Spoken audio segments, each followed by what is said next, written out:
was going in '84? No. I was being born. So he's in Baltimore. I'm getting flown from Salisbury to Baltimore because I was born with one kidney.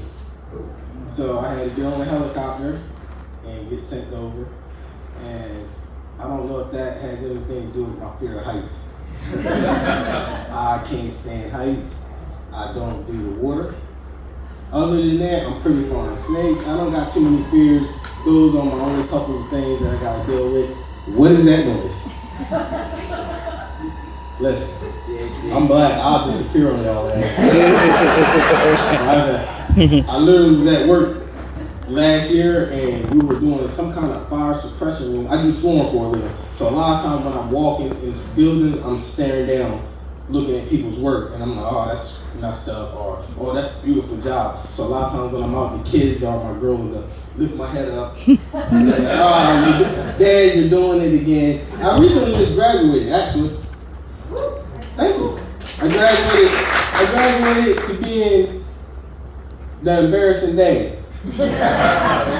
And I've been waiting to get to this level that when I show up places, they're embarrassed by me. Like, my daughter graduated 8th grade, and I'm standing in the stands taking pictures, and she's sitting in the crowd. And I'm like, what is the problem? She's like, you're the only dad that was standing up, taking pictures and stuff. Well, it sounds like I'm a good dad. That's how I look at it. I mean, spend all this money for school clothes and everything, and I'm taking pictures because you're graduating now. I'm embarrassing you. Dad, you always come to school, pick me up, or coming to my basketball games, and you got your work clothes on. Oh, I'm sorry, I got a job that I had to rush off to get to you. These kids, man, I got 3 daughters.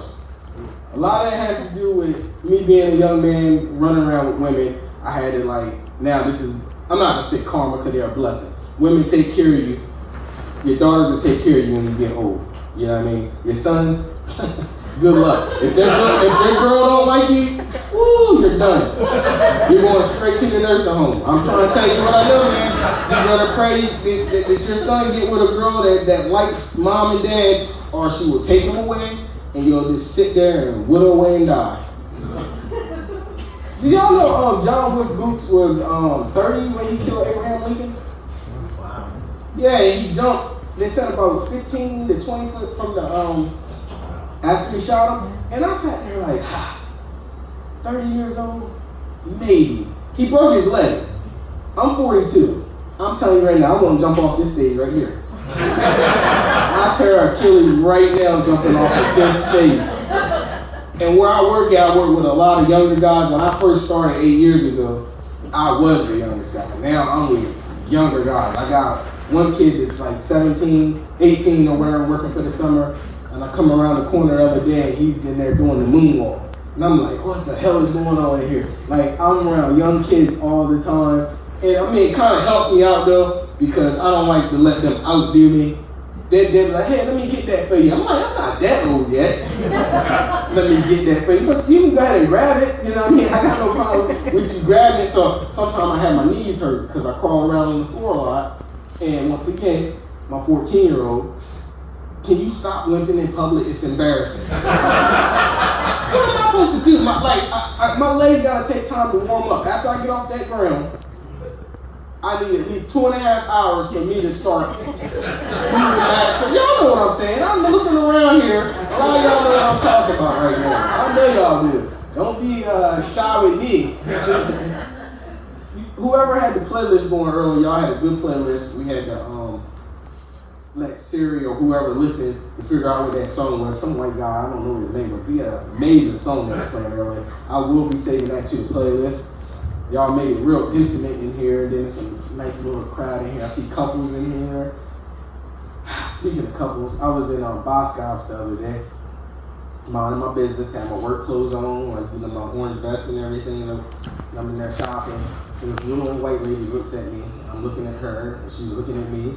And we're looking at each other. And I'm like, why is she staring at me? And she says, are you gonna ring me up?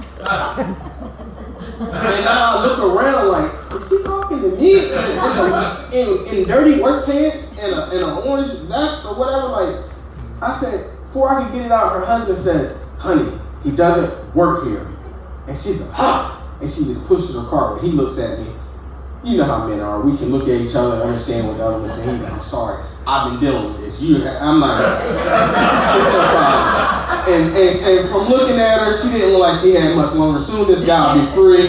He'll be able to go buy his clothes, you know what I mean? He can go out on the bed and do what he want to do, have a little fun. Because she looked like she was, I seen that, like, following the woman around this store, he just sitting there looking sad. You see this all the time. When they go to the grocery store, just try to help. You know what I mean?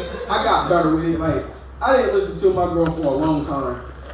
She was like, hey, we should just get a joint account and throw money in it every week and then help take care of the bills so we don't have to worry about bills instead of waiting the end of the week or whatever and doing all the bills. I didn't do it for a couple of years. I finally did it. And man, it's been the smartest thing. Now I should start listening to her a whole lot more.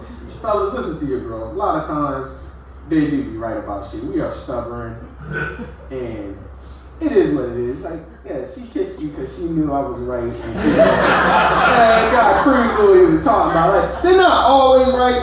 You know what? This is when they really come in handy. I'm sorry to say this, ladies. I'm not a guy to send shit back. I hate to send food back or whatever. But I will cut my girl, and I'm disappointed with this, and she will say something to the waiter. Or he didn't want this. This is not what we ordered, or this isn't right. I feel uncomfortable bringing up these conversations with people in restaurants and stuff like that. And she doesn't. So it makes my life a whole lot easier, man. They protect you. You know what I'm saying, bro? You don't look like you be like, I didn't want onions over here. She was sad for you. That's you hear that? I was talking to one of my younger coworkers, and he says, we were talking about the old days and stuff like that. He was telling me he used to be with his dad, and sometimes they would have the antenna TV and stuff.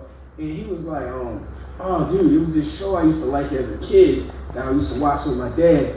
It's a bunch of white people trapped on an island. And then he was like, it's like 3 bad bitches on it.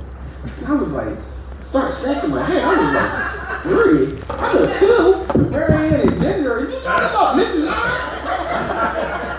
said, he said, that's the show. Because he's 22. That's the show. You seen it? I'm like, yeah, who hasn't seen it? And then I got thinking to myself, I guess if you stuck on an island, this is how I would start looking at everybody. I did something for the first time that I've never done. I bought 4 sets of tires. All 4. And I've never done that. I don't just go buy all 4 brand new matching tires. I go to my guys, they give me 1 or 2 tires, going about my day. So I went to the guys to get air in my tire because the light came on in the pickup.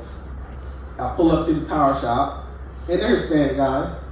And when I get out, I see this black lady, and I'm like, hey, how you doing, miss? She looked at me and she said, not fucking good. These motherfuckers don't have Cash App.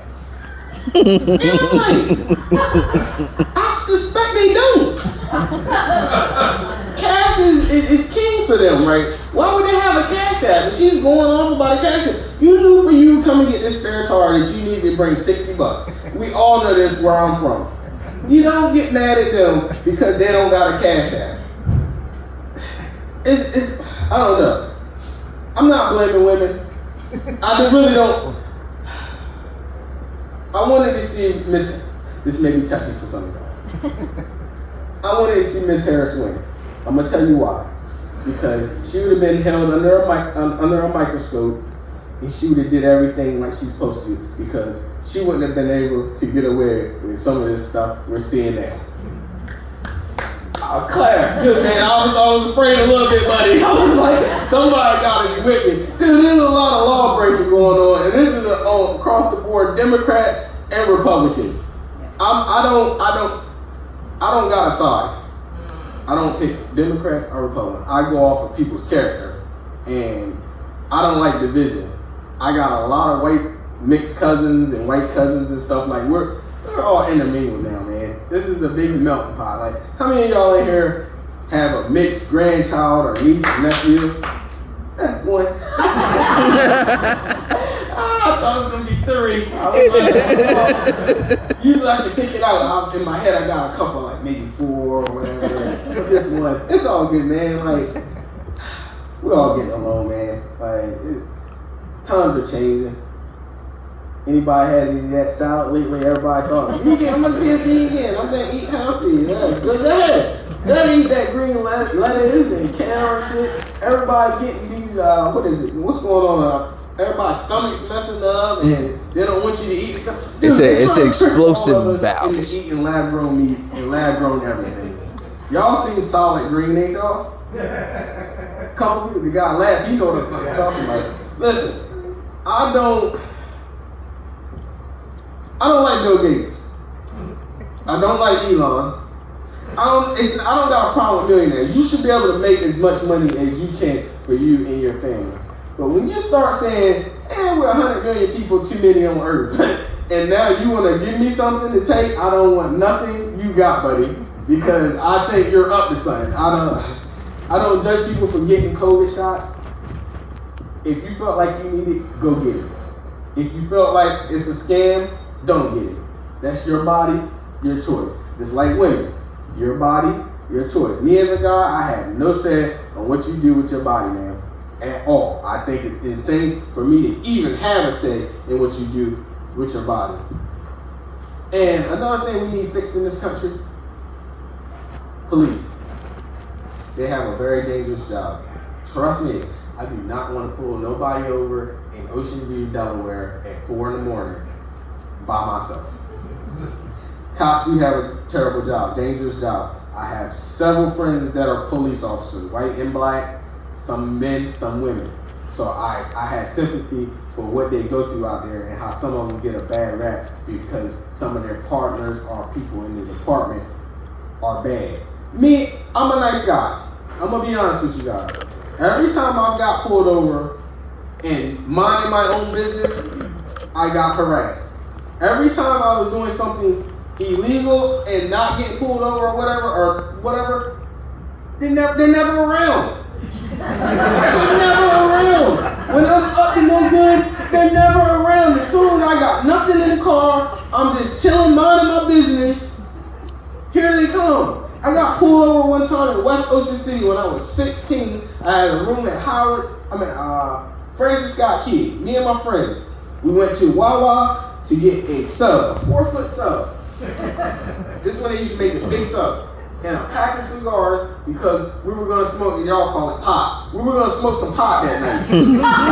But the pot man hadn't got to us yet. So we had no pot, but we had the cigars. I get pulled over off of Elm Street where the parking lot is. The cop said I ran the stop sign. I did not run the stop sign. I stopped. We made eye contact. He looked at me. He seen 3 brothers in the car. He made a U-turn. When he pulled us over, my friend in the passenger side did have a pack of cigars on his lap. The cop says, license and registration. I hand him everything. He said, can you step out the car? I get out the car with confidence because there's nothing in the car. It's a whole lot more confidence when you ain't got nothing on it. I'm like, I get out the car. He like, walk back here to the cruiser. He said, listen, your friend in the passenger side has a box of Garcia Vegas in his lap. Where's the marijuana? I said, there's no marijuana. This is 1999. I said, there's no marijuana in the car because it is nothing. He's like, you're going to make me tear your car apart and search everybody in this car to find this marijuana. I'm like, do what you want to do. We don't have it. You know what I mean? The pot man ain't came yet. You know what I mean? You don't want to stuck for meeting this guy. But I'm not telling him that. So, and he's an older gentleman, so he calls for backup. A young cop shows up, and he's talking to us at the car. He's like, oh, y'all went to Stephen Decatur. Oh, I graduated from Stephen Decatur. We were having a conversation, me and my 3 friends. We all been patted down and stuff. So this cop, older guy, he had white hair and everything. He should have been retired, I think. But he's digging all through the car. He's looking around. He popped my trunk. He's throwing all my clothes out on the road. He's looking and looking. He's getting mad. I can see him because he's turning red. So I'm like, there's nothing in the car, man. Like, can we go? He's like, no. He looks at our 4-foot sub. And he looks me in my eyes like I'm looking in your eyes. So he pops it open, and I'm sitting on the back of the cruiser, and me and my friends, and he said, you're gonna make me look through this. I said, bro, come on, man. That's not better for me, man. He sticks his hand in it, and he goes like this. All the way to this 4-foot sub. He had mayonnaise, everything in his hand. He reached down, picked up a shirt that he threw out my car, wiped his hand, threw it on the ground and said, "You're on your provisional license, it's 11:30, get to this address." And I'm like, "Sir, I got a room for the night. I want to go here." And the hotel's right here, I'm looking. He said, "If you go to that hotel, you're getting towed tonight. Leave." Me and my friends get in the car. The other officer apologized. "He's old, man. He's in his old ways, guys. Sorry about that, man." I'm like, "It's all good." We leave. We make a U-turn and come back when we don't see his police lights anymore. Go to the room and stuff. Then our pop man shows up. So the night was nowadays we just ain't had no food. We didn't have no food because we weren't gonna go back out because he knows the car. I had a Honda Excel 2-door hatchback. You know what that is, right? That's what I had, and it was salvaged. It was put together. I got it for about $1,000. It was 16 when I turned 16. It was a gift from my grandparents. It's an ugly car, but I'm not willing to. If somebody give me a gift to say this is ugly, I took the damn car. Dude, when you get to 55 miles per hour, the whole car. It was bad, man. I had that accelerator, it was a little 5-speed and stuff. My mom taught me how to drive it. She made me drive in the snow. It was January 22nd, my birthday. She said, "Hey, your grandparents got a gift for you at the house." We rode over in the snow. I seen the car. She was like, "Drive me in Milford in this snow with this stick, and you'll be fine driving anywhere. You'll be good." So I drove there, and we came back, and yeah, you know, I'm one of 18 kids too. Yeah, my dad's been married for 3 or 4 times. I don't know. It's a lot of us. I got brothers and sisters the same age as me. You know, yeah. He was a biker. He was in a motorcycle club and stuff. And like he said, I've been all over the United States. He told me it's 18 of them. He said, "It could be more. I don't know." And my brothers and sisters, I run into them randomly. Like the last brother I ran into probably 5 years ago, he's the oldest of my dad's kids. I went down to North Carolina to visit my dad, and I was happy to be in a gas station. And I seen this guy, and I know his face because we're friends on Facebook, so I know he's my brother.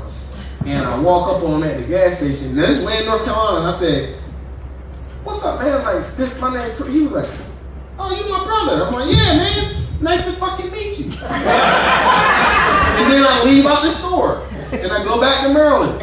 One time I went down there, and my sister, my cousin I always hang with when I used to go stay summers and stuff. You know what I mean? That's where I learned about crime and violence and stuff. Being down in North Carolina, like it was lawless. Like it's the old West down there. Like I grew up in Berlin. That's where I'm from. Nothing's going on in Berlin. Fist fights. That's as far as you're getting. No one's getting shot. When I went down North Carolina, Lumberton, Fayetteville, they call it Vietnam.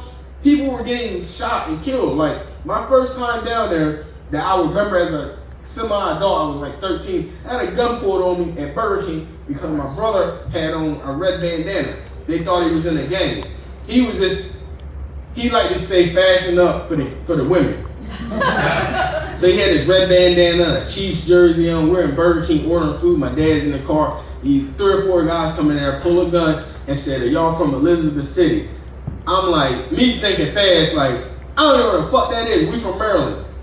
And the guy's like, "What's up with this headband?" Then my dad comes in, "Hey, they don't know nothing about gangs." They're like, "Hey, he gotta take that headband off." And my brother is sitting there like a dumbass. I'm like, "Take it the fuck off! What are you doing right now?" So he takes the headband off. They were like, "You can keep the jersey, but you should get out of here wearing all that red." And I'm like, still to this day, I don't know shit about Elizabeth City. What's going on over there? But when we would go down there, it was a lot of violence. Like, and I'm talking like, that's when I realized all cops weren't good. Like, I was at the age of 12 or 13, and this is like 95 or 96, and I'm like, I go to this, we got this neighborhood down there where a guy, he runs like a little illegal store. He has like 2 double-wide trailers that he pushed together some kind of way. He had pool tables in there, and he had a jukebox in there. He had a whole store with these 2 trailers, and he was making a lot of money. I ain't gonna say his name because I don't know if he's still operating. I don't want to get anybody messed up.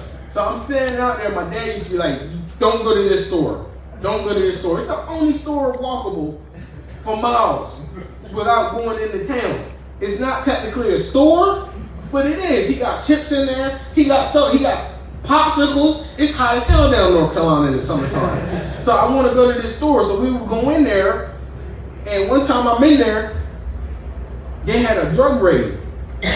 And I happened to be listening in the store, a dump truck pull up, a guy pulls whatever, a bunch of cops jump off this dump truck. And they chase this guy. And they get him in this little path that guys will run through whenever the cops come. They were already in waiting for him because they knew a lot of guys would escape through this way. And that's the first time I ever seen 7 or 8 cops beat a guy before. So I was always like, oh, this could happen. So I was always like, talk right or whatever. And my dad used to say, you're not in Maryland, you're in the South. You gotta be careful. When you ride down here, if you get pulled over on 95, you crack your window, you stick your ID out. They're probably gonna get mad at you and break your window, but at least it's proof that you were here. You know what I mean? And we can come get you out or whatever like that. So growing up in Maryland and being around North Carolina, I grew up with a lot of different stuff. I've seen people get hit with all types of stuff. Like violence is American way. White, black, Mexican, Chinese, it's the American way. I can say to you, sir, you cut me off in the store, you say something crazy to me, I can say, F you, man, and you might be like, what's your problem, buddy? I can look at this guy and say the same exact thing, and he beat me across my head with something. So women, don't start arguments with men. But guys harassing you or something, get away, call for help. I'm very big, like I said, I got $3. I'm very big on women protecting themselves. My mom's best friend, this is what she keeps in her car. She keeps a tube top with quarters and toothpicks. That's her weapon. Somebody mess with her, she's swinging this thing. Do you have a weapon to defend yourself in your car, man? You don't? That's a good idea. Oh, do they still sell tube socks? I mean, you can make a little makeshift something, you know what I mean, like to protect yourself. But a lot of you women, seriously, it's the same thing with, you know how they say, oh, I'd rather be in the woods with a bear than a man. Are you insane? Now I know a lot of men are crazy. I'm gonna say out of 10 men, 6 of them are maniacs. So I understand what I'd rather be in the bear. Me, I'd rather be in the woods with a bear than a middle-aged white woman. Because she said I did something, I'm going to jail. The bear, all I gotta do is escape his ass. Keep him off my trail. Oh man. We're living in good times, guys. I know we got a lot of bills and data centers popping up everywhere. That's not good, but it also is good. I'm 50-50 with data centers. I'm hearing that they're sucking up all the water and they're recycling bad water and stuff back into the environment, and radiation and stuff like that. All that stuff is bad. But then I also think about all the data that it has to store. You know what I mean? Like, you know how many people are locked up in jail that we need to know records on? It's a lot of people. It is some vile criminal. This is my thing. Alaska. Send the killers to Alaska. That's just me. Listen, I can fix the justice system. I just need about $220,000 a year, and then let people talk to me and ask what I am a very good judge of character. If a guy is in jail for triple murder, there's no need to keeping him alive for 17 years. Get rid of this. Like, this is not like, it's not a mystery to the murder. It's one thing about murder than in mass murder. You kill 2 people or more, send his ass to Alaska, in the cold, to whatever prison. You pay those COs top dollar to watch these people until we execute them. I'm not a fan of killing people. I don't want to kill people, but some people have to go. You can't have people sitting on death row for 30 years and we feeding them, and you're in jail for DUI. He's in jail for double murder and y'all are cellmates. That is not fair. He has nothing to live for, sir. He has nothing to live for. And me as a CEO, I gotta remember that you're here for DUI, and I gotta remember he's for triple murder. That's too much stress on everybody. What are we doing here? You fix that first. You murderers and pedophiles. I don't care if you put them together. Now some of these men catch charges doing certain stuff, I'm not for sure. Like, but if you're really that, like I need to be on a parole board. But I don't want to take the classes. Like, it's just common sense, man. It's just common sense. I can look at a guy and be like, yeah, give him another 3 years. He's not ready. I understand it is parole day, but that guy needs to stay in here a lot longer. You can't mix these criminals up together, man. I don't know, man. I'm an Aquarius. I didn't check none of these signs and stuff like that. But now that I'm looking into this stuff, I want to help everybody, but I don't like everybody. But I do want to help the world. You know what I mean? I shouldn't have to work until I'm 71. That's where it's looking, the way it's heading. Eli said I'm not entitled to Social Security. I can fight him, man. I'm telling you. Him and Bill, put him in a cage match with me. I'm telling you, I'm coming out victorious. And I'm about to get off this stage because I already got the light. Guys, love each other. Ladies, when you go home tonight, give your man some. I know it's been a while. Trying to look out for my fellas, man. Like, you know what I mean? Like, don't make him wait too long. He deserves it tonight. Whoever, you know what I mean? Yeah. All right, that's the end of my time, y'all. I had a good night. Thank y'all for having me. My man Bree, give it up for Bree. Yeah. I always like this. Is pretty shocked when you didn't sit down tonight. My legs hurt. You changed your legs hurt, so you stood. I don't know about you, but when my legs hurt, I sit. That's not it. What do you think of Bree? Yeah. Whole different experience that he brings to the table tonight. I love listening to his perspective. You wanna go down some rabbit trails and some conspiracy theories. That's your man right there. He'll be here after the show. We're all gonna meet after the show under the Houdini sign. Just thank y'all for coming out. So make sure you stop by and see us. So thanks for coming out tonight, Pre. That was fun.